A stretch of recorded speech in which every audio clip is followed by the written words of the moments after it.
Sebenarnya agama sebagai sebuah ritual yang dilakukan secara legalis sesuai dengan tradisi tidak akan membawa kita kepada sebuah kehidupan bersama dengan Allah. Saudara pendengar, bersama dengan saya Oti Priambodo dalam program Jalan 66. Senang sekali karena bisa mempersembahkan program Jalan 66 yang memberikan pengetahuan Alkitabiah dan menyuguhkan kepada kita jalan keselamatan. Bersama dengan saya ada Pak Yohanes yang akan menjelaskan dalam surat pasal yang kedua Kitab Roma dengan topik Lakukan apa yang kuperintahkan, bukan apa yang kulakukan. Jika Anda merasa lapar akan firman Tuhan, maka persiapkanlah diri Anda, karena makanan sudah siap untuk dihidangkan. Hari ini kita akan mempelajari pasal yang kedua, Kitab Roma. Ada banyak tantangan di sini. Apakah Anda sudah siap? Mari kita beranjak ke dalam petualangan kita kali ini. Saudara, dalam program Jalan 66 hari ini, kita akan memperhatikan pasal 2 dari Kitab Roma. Tema kita hari ini adalah lakukan apa yang kuperintahkan, bukan apa yang kulakukan. Seperti yang sudah kita pelajari sebelumnya, Kitab Roma berbicara mengenai kebenaran Allah dan penghakimannya. Ini merupakan surat yang terkenal yang ditulis oleh Rasul Paulus. Pasal pertama dari kitab ini berbicara mengenai kemerosotan moral dan dosa dari bangsa yang tidak mengenal Allah. Sekarang Paulus menunjukkan kepada kita di dalam pasal 2 tentang masalah yang diakibatkan oleh dosa yang tidak hanya mempengaruhi kehidupan orang yang tidak mengenal Allah saja, yang sedang hidup dalam kemerosotan, yang tidak mengenal hukum-hukum dan ketetapan-ketetapan Tuhan dalam perjanjian lama. Keadaan ini sampai kepada titik di mana orang Yahudi yang merupakan orang religius juga dipengaruhi oleh hal ini. Paulus mulai menjelaskan semua ini kepada kita mulai dari ayat yang pertama. Dalam terjemahan baru dituliskan di sana, "Karena itu, hai manusia, siapapun juga engkau yang menghakimi orang lain, engkau sendiri tidak bebas dari salah. Sebab dalam menghakimi orang lain, engkau menghakimi dirimu sendiri, karena engkau yang menghakimi orang lain melakukan hal-hal yang sama. Tetapi kita tahu bahwa hukuman Allah berlangsung secara jujur atas mereka yang berbuat demikian. Dan engkau, hai manusia, engkau yang menghakimi mereka yang berbuat demikian, sedangkan engkau sendiri melakukannya juga. Adakah engkau sangka bahwa engkau akan luput dari hukuman Allah? Maukah engkau menganggap sepi kekayaan kemurahannya, kesabarannya, dan kelapangan hatinya? Tidakkah engkau tahu bahwa maksud kemurahan Allah ialah menuntun engkau kepada pertobatan?" Saudara, seperti yang dapat kita lihat di sini, Paulus mulai menunjukkan kepada kita bahwa orang-orang yang religius pada waktu itu adalah orang yang berkata A, namun yang mereka lakukan B. Ya, ini merupakan sesuatu yang sama dengan apa yang terjadi pada hari-hari ini. Yang berkata, lakukan apa yang kuperintahkan, bukan apa yang kulakukan. Nah, Allah tentu tidak akan memberikan toleransi terhadap ketidaksesuaian semacam ini. Ayat 8 kemudian berkata, "Tetapi murka dan geram kepada mereka yang mencari kepentingan sendiri, yang tidak taat kepada kebenaran, melainkan taat kepada kelaliman. Penderitaan dan kesesakan akan menimpa setiap orang yang hidup yang berbuat jahat. Pertama-tama orang Yahudi dan juga orang Yunani. Tetapi kemuliaan, kehormatan, dan damai sejahtera akan diperoleh semua orang yang berbuat baik. Pertama-tama orang Yahudi dan juga orang Yunani. Sebab Allah tidak memandang bulu." Coba kita teruskan ayat 17 ya. Tetapi jika kamu menyebut dirimu orang Yahudi dan bersandar kepada hukum Taurat, bermegah dalam Allah, dan tahu akan kehendaknya, dan oleh karena diajar dalam hukum Taurat, dapat tahu mana yang baik dan mana yang tidak, dan yakin bahwa engkau adalah penuntun orang buta dan terang bagi mereka yang di dalam kegelapan, pendidik orang bodoh dan pengajar orang yang belum dewasa, karena dalam hukum Taurat engkau memiliki kegenapan segala kepandaian dan kebenaran. Jadi bagaimanakah engkau yang mengajar orang lain? Tidakkah engkau mengajar dirimu sendiri? Engkau yang mengajar jangan mencuri. Mengapa engkau sendiri mencuri? Engkau yang berkata jangan berzina. Mengapa engkau sendiri berzina? Engkau yang jijik akan segala berhala. Mengapa engkau sendiri merampok rumah berhala? Engkau bermegah atas hukum Taurat. Mengapa engkau sendiri menghina Allah dengan melanggar hukum Taurat itu? Seperti ada tertulis, sebab oleh karena kamulah nama Allah dihujat di antara bangsa-bangsa lain. Pendengar yang dikasihi oleh Tuhan, mari kita amati apa yang ada di dalam kitab Roma pasal 2 ini. Paulus memberitahu kita bahwa banyak sekali ya orang yang religius yang sangat bangga terhadap adat istiadat mereka, bangga akan pengetahuan mereka, khususnya berkaitan dengan hukum Tuhan. Dan ini tidak hanya ditujukan kepada orang yang menyatakan dirinya Yahudi saja.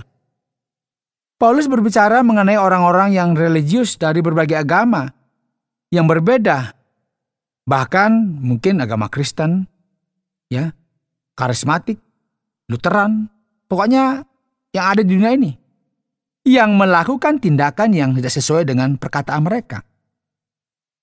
Mereka percaya akan kebenaran mereka sendiri. Percaya bahwa perbuatan mereka lebih baik dari yang lain.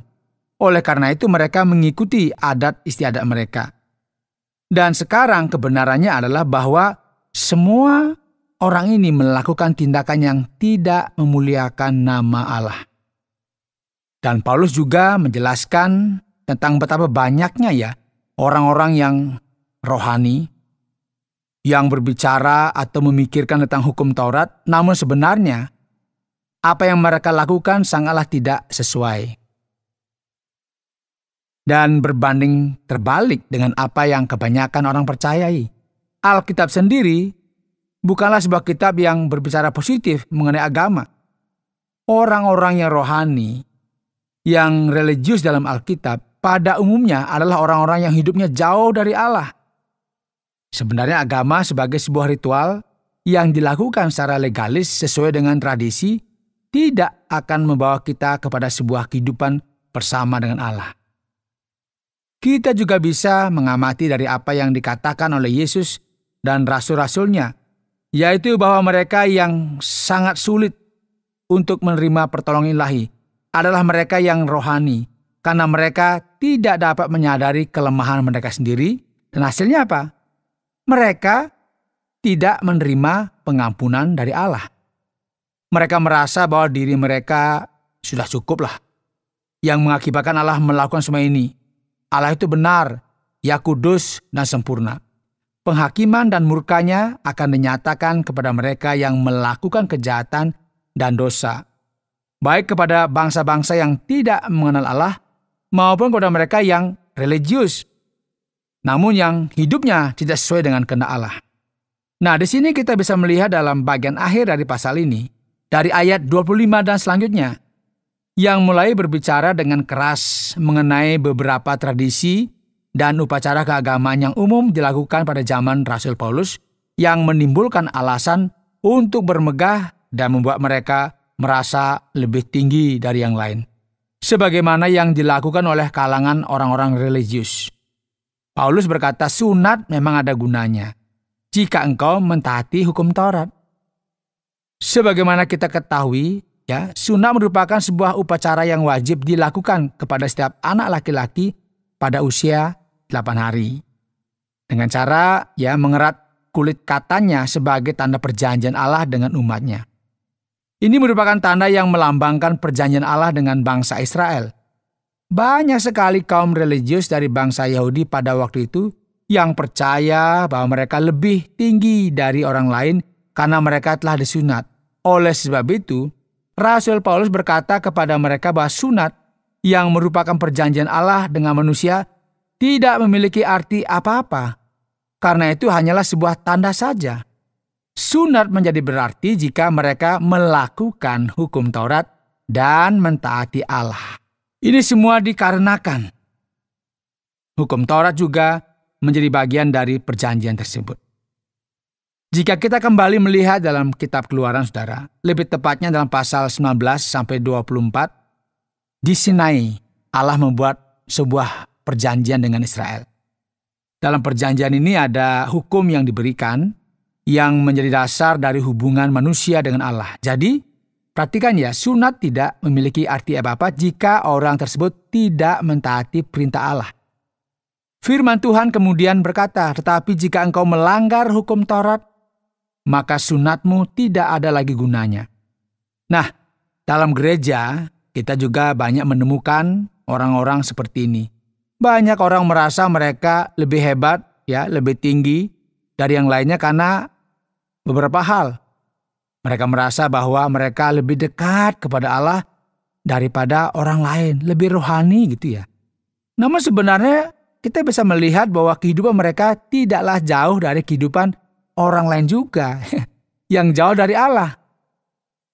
Dengan cara yang sama, orang-orang yang religius ini tidak hidup dengan cara hidup yang jauh berbeda dari mereka yang merupakan orang Yunani dan orang Romawi yang tidak mengenal Allah yang sejati.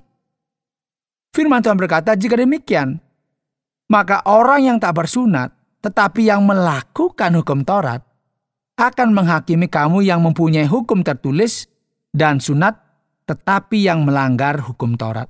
Nah, saudara, di sini Paulus mulai membuat sedikit masalah dengan para orang yang mengaku dirinya religius. Ia berkata, saudara-saudara, perhatikanlah, sekarang ada bangsa bukan Yahudi. Dan hal ini merupakan sesuatu yang sangat penting ya, karena gereja yang ada di Roma merupakan gereja yang jemaatnya sudah campur. Di sana terdapat baik orang Yahudi maupun orang bukan Yahudi yang mengetahui dan menerima Yesus Kristus sebagai Tuhan dan Juru Selamat mereka yang kemudian menjadi orang Kristen. Dan mereka, orang Yahudi yang ada dalam jemaat ini dikenal sebagai kelompok Judaizer dalam konteks lain. Mereka ini menganggap dirinya lebih rohani dan lebih tinggi dari orang lain, khususnya dari orang bukan Yahudi. Dan Paulus berkata, dengarlah saudara-saudara. Banyak orang yang telah disunat dan tahu akan hukum Taurat sebenarnya hidup dalam ketidaktaatan. Sementara bangsa pagan ini yang kita tidak pernah harapkan apa-apa yang baik tentang mereka, justru mereka inilah yang telah bertemu dengan Allah yang sejati dan bertobat kepada Yesus Kristus. Sebagai hasilnya, mereka mentaati hukum Taurat lebih serius daripada mereka yang telah mengenal hukum ini. Bahkan orang-orang yang telah mengenal hukum ini saja tidak mentaatinya. Bangsa bukan Yahudi ini hidup sedemikian rupa untuk menyenangkan Allah. Dan bayangkan saja apa yang terjadi saat ini. Paulus sekarang berkata kepada orang Protestan, Injili, dan berkata kepada mereka bahwa ada bangsa pagan yang melakukan ritual tribal, yang disebut juga sebagai agama primitif oleh orang dari benua lain. Dan orang ini justru dalam keadaan yang lebih baik di hadapan Allah daripada mereka yang, ke gereja itu hampir setiap hari. Jadi bayangkan saja, saudara. Ini merupakan sesuatu yang akan mengejutkan setiap orang. Siapa yang bisa menerima hal ini dengan mudah? Tidak ada seorang pun yang bisa menerima hal ini dengan mudah. Bayangkan saja. Orang dari Pulau Polinesia yang masih melakukan ritual agama tribal mereka, yang juga merupakan agama kanibal, tiba-tiba Allah datang kepada Anda dan berkata bahwa orang-orang ini lebih baik dari Anda dalam pandangan Allah. Setiap orang yang mendengarkan ini akan menjadi bingung dan menjadi muak dengan perkataan ini. Tidak mungkinlah. Tidak mungkin ini akan terjadi. Dan Paulus menambahkan, sebab yang disebut Yahudi bukanlah orang yang lahir Yahudi. Dan yang disebut sunat bukanlah sunat yang dilangsungkan secara lahiriah. Tetapi orang Yahudi sejati ialah dia yang tidak nampak keyahudiannya, dan sunat ialah sunat di dalam hati secara rohani, bukan secara hurufiah. Maka pujian baginya datang bukan dari manusia, melainkan dari Allah. Saudara, Paulus mengakhiri pasal ini dengan berkata, apakah kalian itu begitu mempersoalkan masalah asal-usul kalian? Mengenai betapa penting dan spesialnya tradisi agama kalian. Maaf ya, namun Allah tidak memperdulikan semua itu. Dan mungkin ada seseorang yang memotong apa yang saya katakan dengan berkata, loh, bukankah Paulus sedang mengkritisi orang Yahudi?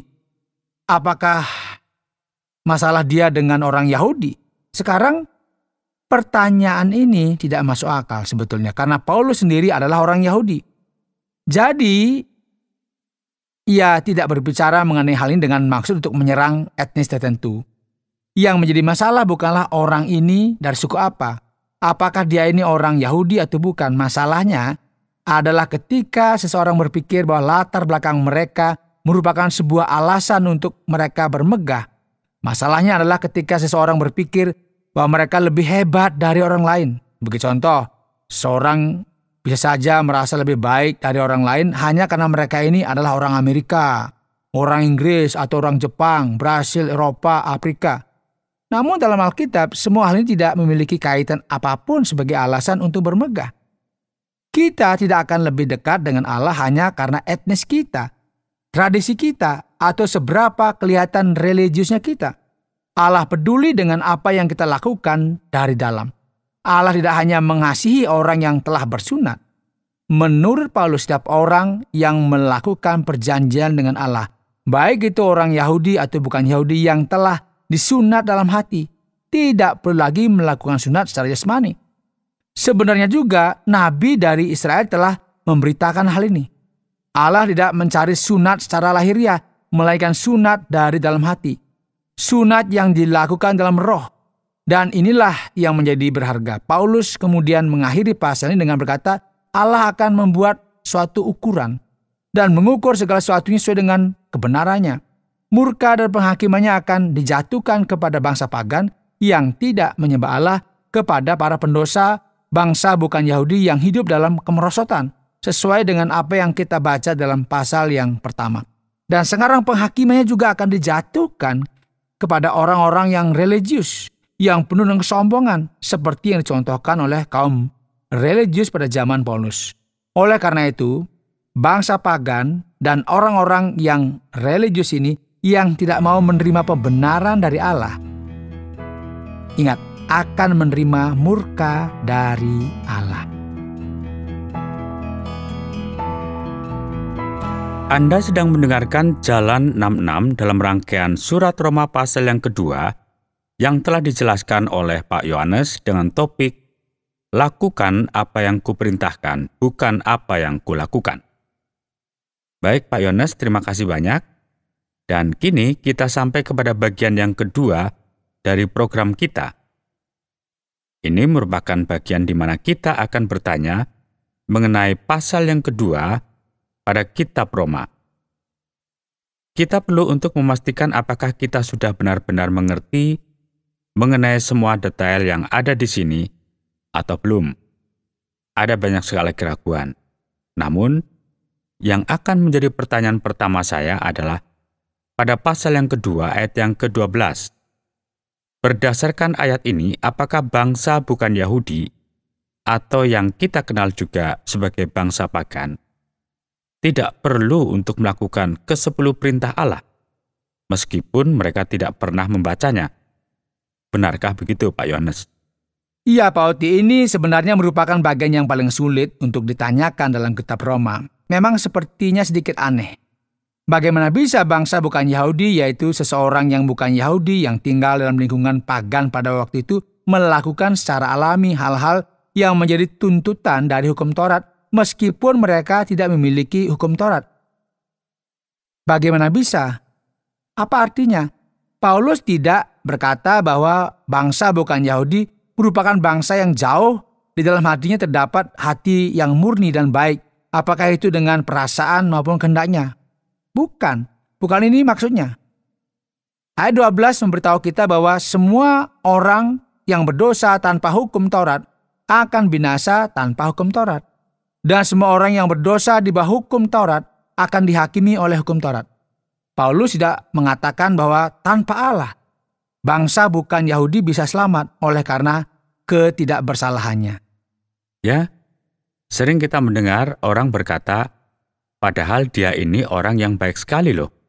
Benar sekali, jika seandainya bangsa bukan Yahudi bisa diselamatkan dengan ketidakberdosaan mereka, maka tidak perlu lagi kita memberitakan Injil kepada orang tersebut. Namun, bangsa bukan Yahudi yang manakah yang sedang Paulus bicarakan di sini? Ini adalah bangsa bukan Yahudi yang merupakan jemaat dari kumpulan orang Kristen, jemaat gereja yang telah menerima Kristus. Paulus sedang bersikeras melawan legalisme serta kesombongan para kaum religius dari kalangan orang Yahudi pada waktu itu. Jadi jika kita terapkan pada hari-hari ini, ia berkata hari ini ada orang-orang bukan Yahudi yang tidak mengerti hukum Taurat, yang tidak mengerti tradisi kita, yang tidak memahami 10 perintah Allah, namun hukum tersebut begitu dekat di hati mereka karena mereka telah menerima Kristus.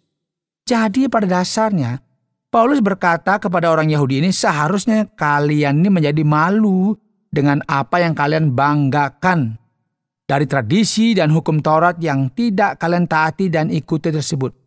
Karena di luar sana ada banyak sekali bangsa pagan yang telah berbalik kepada Kristus, mentaati dan hidup sesuai dengan kehendak Allah luar dalam. Karena mereka memiliki perjanjian dengan Allah dari dalam hatinya.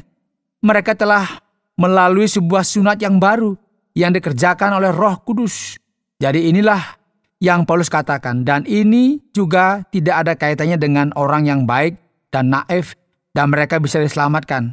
Pendapat seperti ini sekali lagi tidaklah masuk akal. Wah, saya penasaran sekali nih Pak Yones sebenarnya. Paulus adalah seorang Yahudi, dan justru ia mengatakan semuanya ini. Dan sekarang Pak, apa maksudnya Yahudi? Apakah sekarang masih juga ada orang Yahudi? Apakah orang Yahudi itu merupakan seorang yang berpakaian berbeda, pergi ke rumah ibadat dengan membawa kitab Taurat?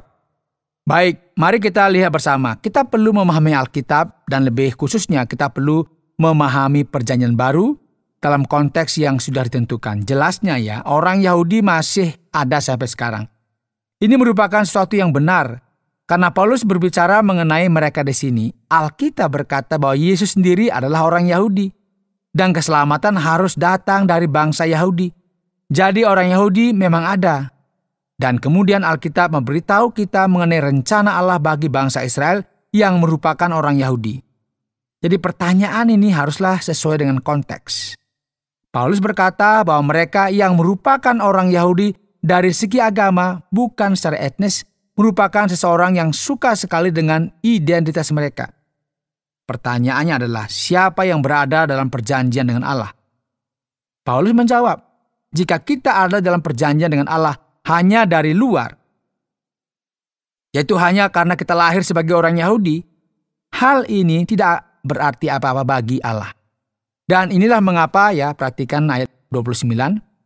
Tetapi orang Yahudi sejati ialah dia yang tidak nampak keyahudiannya, dan sunat ialah sunat di dalam hati, secara rohani, bukan secara hurufiah.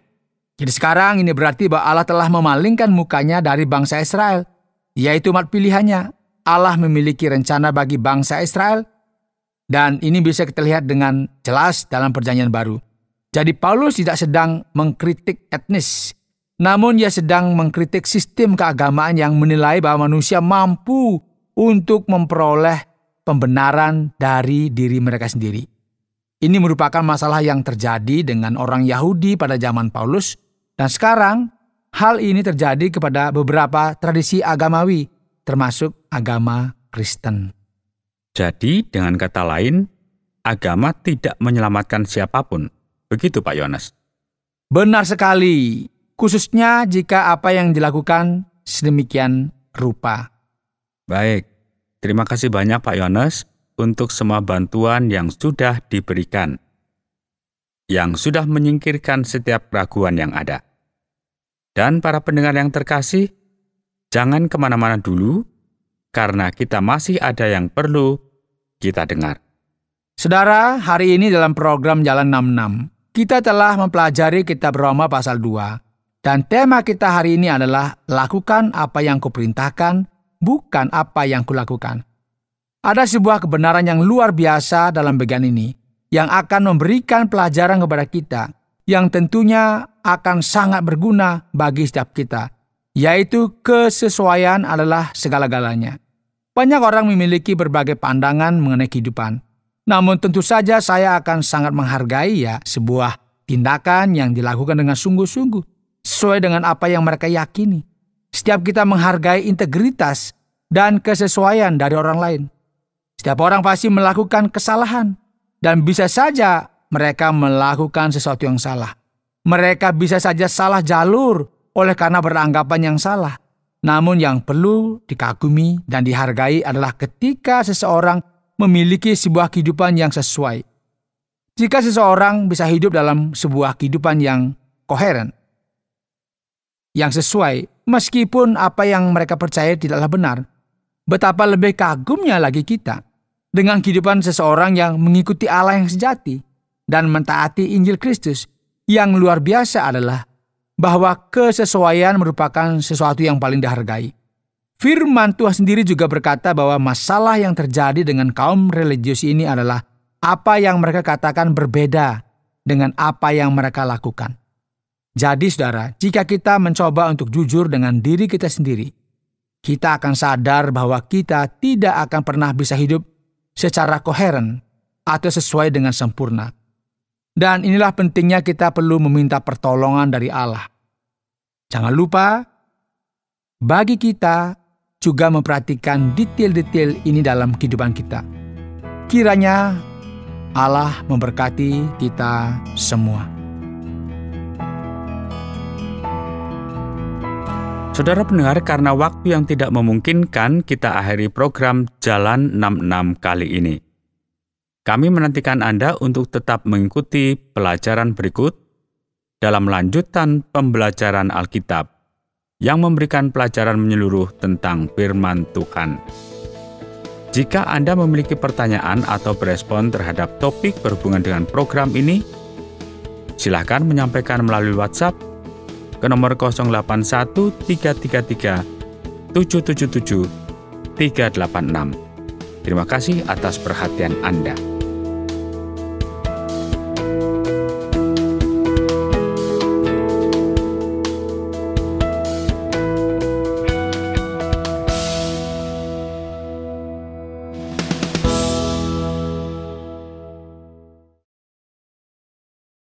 Terima kasih Anda sudah mengikuti program kami. Jika Anda diberkati, jangan lupa like, komen, dan share supaya Anda tidak ketinggalan setiap program terbaru kami.